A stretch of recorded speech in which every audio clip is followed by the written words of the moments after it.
In this guide, we're going over if you can use WhatsApp without a phone number. Before we do get into this guide, make sure to like the video and subscribe to the channel with all notifications on. It really does help the channel and it lets us know that you want more content like this. We'd greatly appreciate it. And if at any point throughout this guide you did have any questions, just ask them down in the comment section below and we could help you out further. I'm going to be doing my best to reply to every single comment down there.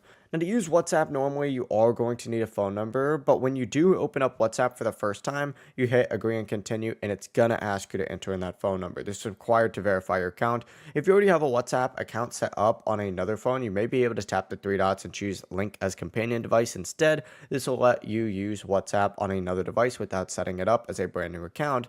But if you're creating a new WhatsApp account, you need some type of phone number. It does not always have to be like a personal phone number. For example, you can use another number that you have access to.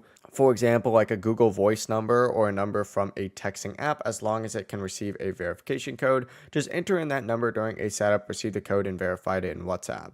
But the answer for this question is no, you technically cannot fully use WhatsApp without any phone number, but you can use a secondary number instead of your main one. If you guys have any questions, ask them down in the comment section below and we could help you out further. I'm going to be doing my best to reply to every single comment down there. Before you do leave this guide, make sure to like the video and subscribe to the channel with all notifications on. It really does help us out and lets us know that you want more content. Have a great rest of your day though. Peace.